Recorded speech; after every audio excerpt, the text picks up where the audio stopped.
क्रिस्त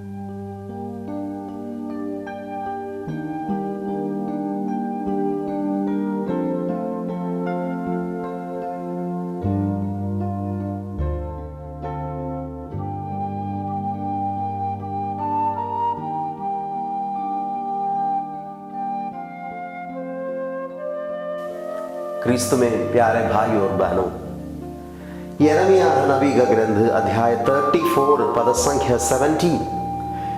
इसलिए प्रभु ये कहता है, तुम में से प्रत्येक ने अपने भाई और पड़ोसी की स्वतंत्रता की घोषणा करने पर भी मेरा आदेश नहीं माना, इसलिए मैं तुमको तलवार, महामारी और अकाल के लिए स्वतंत्र छोड़ दूंगा। प्रियजनों, यिर्मयाह नबी का कहना है, ईश्वर के वचनों को पालन करना, ईश्वर के वचनों पर चलना मनुष्य को बहुत बुरा लगने लगे।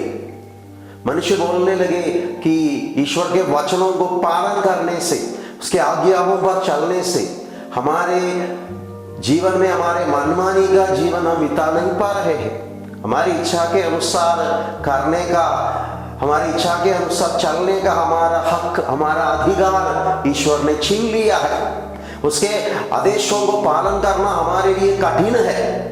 इसलिए मनुष्य ईश्वर के आदेशों को, उसके आज्ञाओं का तिरस्कार करने लगे।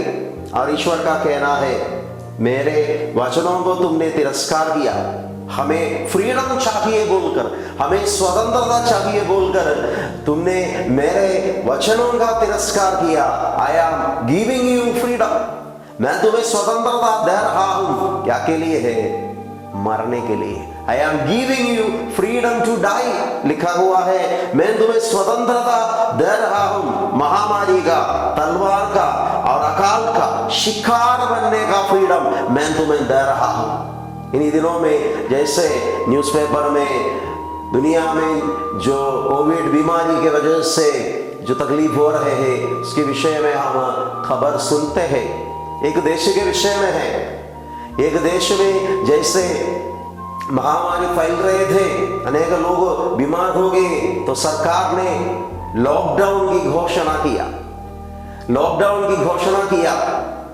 क्लब्स, बीचेस, रेस्टोरेंट्स सब कुछ बंद किया गया और नागरिकों को बताया गया कि आप लोग घर में रहना है। नागरिकों को अच्छा नहीं लगा। उन लोग बोलने लगे, हमारा अधिकार छीनने के लिए सरकार कौन है? हम हमारे मनमानी के अनुसार जिएंगे। हमें क्लब जाना है, नाइट क्लब में जाना है, बीच जाना है, हमें रेस्टोरेंट में जाना है। हम हमारे जीवन में जो चाहते वैसा करना चाहते हैं। उन लोग सरकार के विरुद्ध आंदोलन करते हुए रोड में पहुंच गया। उन लोग सरकार के विरुद्ध चिल्ला रहे थे।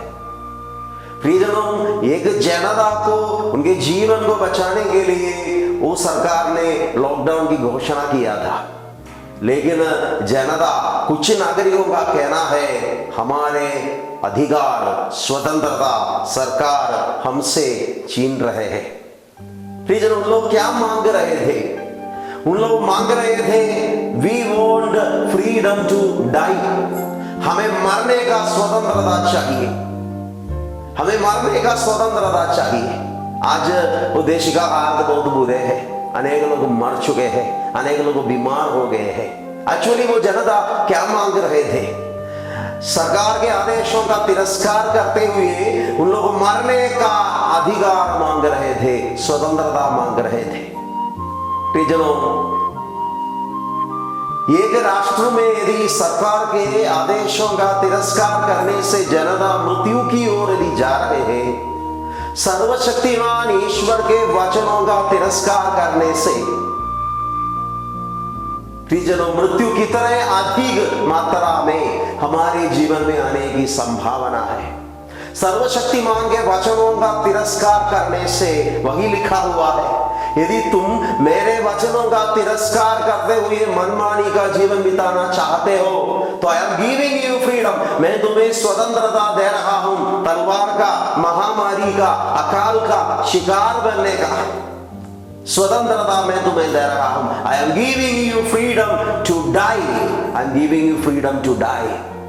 प्रियजनों, ये बाइबल भाग में अध्याय 34 के बाद 35 में, चैप्टर 35 में एक परिवार के विषय में है, एक परिवार के विषय में है। पूरे देश को ईश्वर ने मरने का स्वतंत्रता दिया, लेकिन एक परिवार का उदाहरण प्रभु देते हैं और बोलते हैं ये परिवार को जीने का अधिकार मैं दे रहा हूं। I am giving them freedom to live. वो परिवार का नाम है रकाबियों का परिवार, रकाबियों का परिवार। वो परिवार के विषय में बाइबल में लिखा हुआ है। वो परिवार के जो कहानी है अध्याय 35 में, ईश्वर ये परिवार को प्यार किया, ये परिवार को प्यार किया, उदाहरण के रूप में हमारे सामने प्रस्तुत किया। वो परिवार की विशेषता ये था, वो परिवार में जो पप्पा था, डैडी था, वो पप्पा को ईश्वर के वचनों के विषय में ज्ञान था, इसलिए अपने बच्चे लोगों को वो वचनों पर चलने के लिए वो पप्पा ने सिखाया। ईश्वर के वचनों का पालन करने के लिए वो पप्पा ने अपने बच्चे लोगों को सिखाया। वो बच्चे लोगों का कहना है हमारे पापा ने बताया है अब लोग वचनों पर चलना है। विशेष रूप से एक उदाहरण बाइबल में लिखा हुआ है कि वो बच्चे लोगों को शराब पिलाने के लिए कोशिश किया गया, लेकिन बच्चे लोगों का कहना है हमारे पापा ने बताया है आप लोग नशे में नहीं रहना चाहिए, नशीले पदार्थों का सेवन नहीं करना चाहिए, इसलिए हमारे पापा के कहना के अनुसार हम ये पाप नहीं करते हैं। अध्याय 35 पद संख्या 6, लेकिन वे बोले हम अंगूरी नहीं पिएंगे, लेकिन रकाब के पुत्र हमारे पूर्वज योनादाब ने हमें आदेश दिया था तुम या तुम्हारे पुत्र कभी अंगूरी नहीं पिएंगे।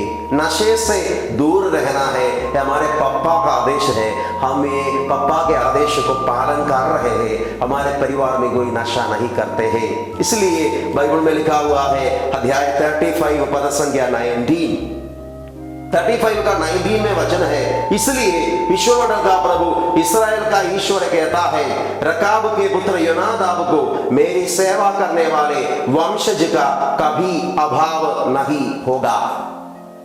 रकाबियों के परिवार में कभी भी वंशजों का अभाव नहीं होगा। उन लोगों के परिवार में शादी होगा, उन लोगों के परिवार में बच्चे लोगों का जन्म होगा, उन लोग मेरी सेवा करेंगे, जीवन का समृद्धि होगा। I am giving you freedom to live. पूरे देश को जो ईश्वर के वचनों का तिरस्कार कर रहे थे, प्रभु ने मरने का अधिकार दिया, स्वतंत्रता दिया, रकाबियों के परिवार को जीने का अधिकार दिया। ये मृत्यु के समय हमारे देश में और पूरे दुनिया में जैसे महामारी फैल रही है, प्रियजनों प्रत्येक परिवार को जीने का अधिकार मिल जाए, हमारी प्रार्थना है, मरने का नहीं, जीने का अधिकार मिल जाए। प्रत्येक परिवार में ईश्वर के वचनों का पालन करने का अभिषेक मिल जाए। शायद आजकल नशे के लिए, नशे के पीछे अनेक लोग भाग रहे हैं, न्यूज़पेपर में और टीवी में सब दिखाते हैं, जहाँ जहाँ शायद नशे का दुकान खुल जाते हैं, इतना लंबा क्यू लगाया जाता है, लोग नशीली पदार्थों को खरीदने के लिए इतना ज़्यादा तकलीफ उठाकर किलोमीटर चलते हैं पैदल। प्रियजनों हम एक पल याद करेंगे, क्या मेरे परिवार को जीने का हक, अधिकार, स्वतंत्रता की जरूरत है। योनादाब के बच्चे लोग जिस प्रकार पापा के आदेशों को अनुसरण किया, नशीली पदार्थों के सेवन नहीं करेंगे हम, क्योंकि हमारे पापा ने हमें बताया है, ईश्वर के वचनों को पालन करने के लिए पापा ने हमें सिखाया है। क्या आप अपने बच्चे लोगों को ये सिखा सकते हैं? आपके परिवार में भी जीवन का समृद्धि होगा, आपके परिवार को भी प्रभु जीने का स्वतंत्रता प्रदान करेगा। He will give you freedom to live, not freedom to die। हम प्रार्थना करेंगे जितने परिवार में ये लॉकडाउन के समय में भी नशीली पदार्थों का सेवन होते हैं, परिवार में झगड़ा होते हैं, एक दूसरे के प्रति बहुत बुराई करते हैं, हम उनके लिए प्रार्थना करेंगे। प्रत्येक परिवार जीने का स्वतंत्रता, फ्रीडम टू लिव प्रभु से स्वीकार करे। पिता, पुत्र और पवित्र आत्मा के नाम पर आमीन।